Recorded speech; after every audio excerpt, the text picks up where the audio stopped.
Hi, welcome to End Credit Reviews, and Van Helsing is criminally underrated.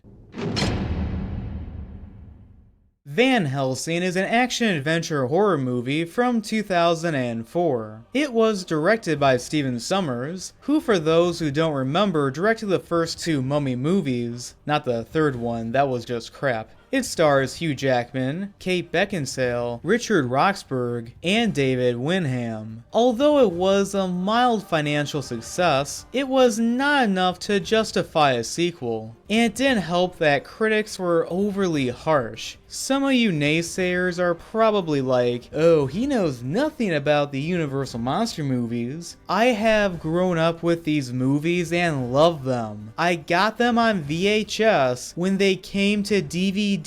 I got them on DVD, and when they arrived on Blu-ray, I got them as well. In addition, I have some headbusts and books about them. So yeah, I think I know what I'm talking about. So before I begin, I want to make a few statements. First is that this is an analyzation, not a review, so there will be spoilers throughout. Second is that just because I think this movie is underrated doesn't mean I won't point out some things that I might have not liked about it. And finally, this is a copyright disclaimer. This means that I do not own any of the video, audio, or music footage from this movie. So without further ado, here is why I think Van Helsing is criminally underrated. The opening is incredible, with it being in black and white, an angry mob marching on, a castle and lightning already paying tribute.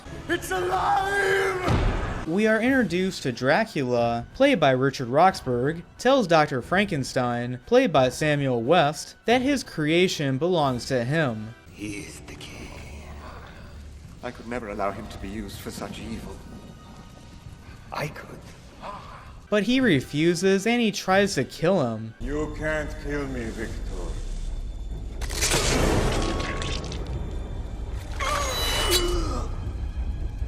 I'm already dead. Dracula kills Dr. Frankenstein, his monster attacks Dracula, and the monster runs off with his creator. The villagers see the monster and chase it towards the windmill, thus burning it to the ground. In fact, there are scenes in this movie that reference some of the other monster movies, with some being subtle and some being very obvious. While this happens, Dracula emerges from the fireplace in a cool CGI shot reminiscent of the Mummy, and in silhouette turns into a bat-like creature. The villagers run when they see Dracula and his brides, played by Josie Martin, Sylvia Colica, and Elena Anya, but they are too late as the windmill burns to the ground. We then cut to a year later in an amazing reveal shot. I love it that with this shot alone, not only do we know where we are at, but what time period we are in. This man is Van Helsing, played by Hugh Jackman, is on the hunt for Mr. Hyde, voiced by Robbie Coltrane, who doesn't look as realistic as the one from the League of Extraordinary Gentlemen. He looks like he belongs in one of those animated movies by Robert Zemeckis. Van Helsing kills Mr. Hyde by tricking him, but before he does, he turns back to normal, and when people see him, they think Van Helsing has killed an innocent man.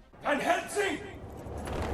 You murderer! He then heads back to the Vatican and is scolded by his superior Cardinal Jeanette, played by Ellen Armstrong. Bless me, Father Frank. Sin, yes and no.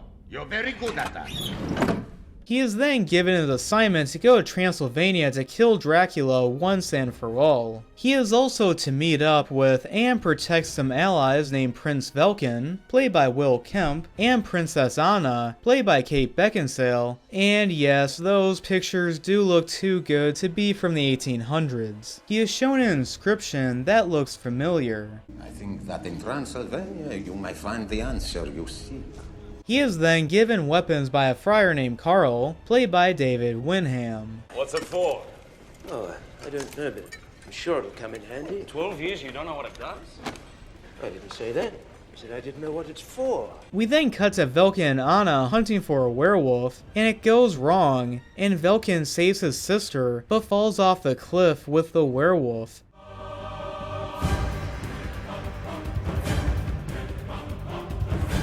Did I mention how awesome that soundtrack is? I swear it, the whole score is epic but unrelenting. They arrive in Transylvania but are not very welcomed. I'm here to help you. I don't need any help. Really? Soon after, Dracula's brides fly in and attack. Even if you love or hate this movie, you have to admit that these are the best versions of these characters. Usually in movies, they are either in the background and or seducing their victims, which was accurate to the Stoker book. But not only are they doing a lot more, but they are the most realistic CGI characters in the movie. And on top of that, this is a good action scene. It is because there is a legitimate challenge that the main character is facing, and he is on the edge during every moment of it. Yeah, take a hint, Lucy. He eventually defeats one of Dracula's brides and the rest fly away. Dracula doesn't take too kindly to this in a feminine way, but with Richard Roxburgh's take on Dracula, it sometimes comes off as a little over the top at times. I am hollow. Although his chemistry with the brides is really good. Do not fear me. Everybody else fears me. Not my bride. We are then introduced to his assistant Igor, played by Kevin J. O'Connor. Why do you torment that thing so? It's what I do. Anna then shows her new protectors around in her place. She insists on going on the hunt, but Van Helsing doesn't want her to and pulls a Bill Cosby on her. She wakes up later that night and runs into her brother, who she thought was dead. I know Dracula's secret. He has a moon. The full moon shines and it turns out that he was bitten by a werewolf. The werewolf transformation scenes are just amazing. Ripping off his own skin is not only original, but very graphic. Van Helsing tries to kill him, but Anna gets in the way. He's not your brother anymore, Anna! You knew? And still you tried to kill him! He's a werewolf. He's gonna kill people. He can't help it, it's not his fault! I know, but he'll do it anyway! This is a conflict that this character faces throughout the whole movie. They decide to go after him together, and it leads them to Castle Frankenstein. Velkin turns back to normal, while Dracula tells them they wants to use him in his experiment. But I'm hoping with werewolf venom running through your veins, you will be of greater benefit. The experiment begins, and thus sends electric currents to bring Dracula's kids to life. Dracula's brides take them to feed, Carl tries to help the villagers out, and Anna tries to save her brother. Dracula then goes on the hunt for Van Helsing, while at the same time trying to intimidate him. Usually, when I approach, I can almost dance to the beat. This scene is filled with tension because the monster, aka the bad guy, is hunting the monster hunter, aka the good guy. Yeah, take a hint, the Equalizer. Van Helsing drives a stake in his heart, but it does not work. Hello, Gabriel. Not only is that a surprise, but Dracula knows about Van Helsing's past. We have such history, you and I, Gabriel. How do you know me? Velkin is not monster enough to stabilize the life of Dracula's kids. They explode, and Van Helsing takes this chance to get away. He then saves Anna from her brother, and they regroup at a familiar location. What, did you think we haven't tried everything before? We've shot him, stabbed him, clubbed him, sprayed him with holy water, staked him through the heart, and still he lived. Gee, that would have been a helpful no earlier. They shortly fall down when the ground caves in, and they end up in the lair of the Frankenstein monster, played by Schuler Hensley, and to be honest, he's annoying.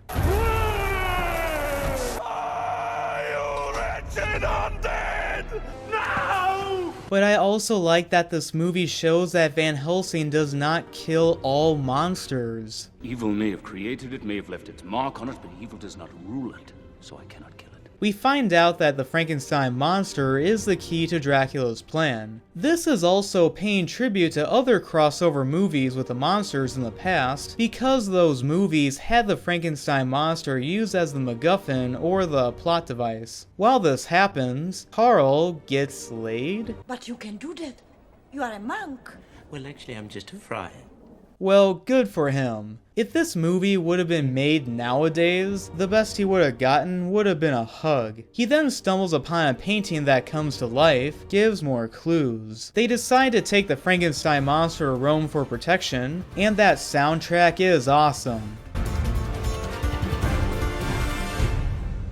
He later gets attacked by Dracula's brides in the best action scene in the whole movie. What makes it great is that he is constantly on the ropes and could die during this ride scene. Yeah, take a hint, every single Fast and Furious movie ever made. They trick one of Dracula's brides. She gets killed by the trap, but they are attacked by Velkin. The carriage catches on fire and he jumps off of it in an awesome slow motion shot. The next morning, Anna finds out that her brother has been killed, and this incites the conflict that Van Helsing faced earlier in the movie. You killed him! Now you know why they call me murderer. But not only is there another big plot twist with him being bitten by a werewolf, but Anna gets taken by one of Dracula's brides. They then make a wager, Anna in exchange for the Frankenstein monster. They then meet up with Dracula at a party, and she finds out that all the guests are vampires. Before Dracula can turn her into a vampire, Van Helsing saves her, but it turns out that Dracula has captured the Frankenstein monster. Dracula sixes vampires after them. Now I know what it's for! Now I know what it's for! Where are we going? Through the window! And Carl activates the light bomb that he mentioned earlier in the movie. Things get worse when Carl tells him that the Vatican wants him to kill the Frankenstein monster. Who did you judge? They want you to destroy him so he can never be used to harm humanity. And Van Helsing's werewolfism starts to take control.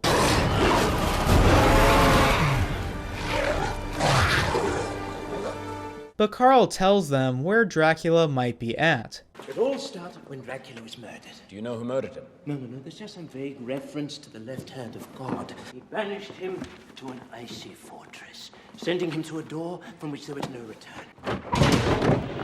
So that future generations might do it for him. That must be what my father was looking for in here. Clues to the door's location. Van Helsing figures out that the inscription from earlier is the key to it. They enter the mirror and end up at Dracula's castle. They then run to Igor and interrogate him. He has a cure to remove the curse of the werewolf. Why does Dracula have a cure? I don't care. I do. But then a revelation comes upon Carl. Because the only thing that can kill him is a werewolf. The painting, that's what it meant. Yes, but if one ever had the will to turn on him, he'd need a cure to remove the curse and make him human before it bit him. They split up with Van Helsing trying to save the Frankenstein monster, while Anna and Carl find the cure for Van Helsing. They encounter the last of Dracula's brides. Carl runs with the cure while being chased by Igor, and Anna is hunting in the dark in a cool shot that reminds me of Bram Stoker's Dracula. Dracula notices Van Helsing interfering, and we finally see him in monster form. Not only is that design amazing, but it helps that we only saw it from a distance or in silhouette earlier, making for a much more satisfying reveal. The Frankenstein monster gets free, swings on one of the wires, and knocks Igor to his death. He helps Anna, but the last of Dracula's brides catches up to her. I think if you're going to kill someone, kill them. Don't stand there talking about it. This movie would also agree with you. When you have to shoot, shoot, don't talk. Van Helsing then turns into a werewolf. Okay, as much as I like to defend this movie, that CGI does not look finished. They then fight it out. It's not just awesome, but it pays tribute to movies such as Abbott and Costello Meet Frankenstein. The full moon is covered, Van Helsing is vulnerable, and Dracula tells him of his past. Did I mention that it was you who murdered me? It must be such a burden to be the left hand of God. I shall give you back your life, your memory. Some things are better left forgotten. He then kills Dracula by ripping his throat out. Anna runs to inject Van Helsing with the cure. She gets jumped. Carl runs in to help. He is cured, but at a cost.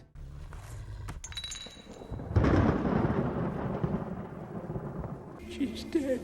Not only is this a shocking and tragic twist, but how many mainstream movies have the balls to kill off the love interest? At the same time, it stays true to the tragic ending nature of the movies with the Wolfman. But the most powerful scene is during her funeral. Van Helsing sees her spirit lift up and sees that she is reunited in heaven with her family. I love this ending because it teaches a valuable lesson. Death is a sad thing, but that doesn't mean that they are gone forever. And with that, he puts on his hat and rides into the sunset.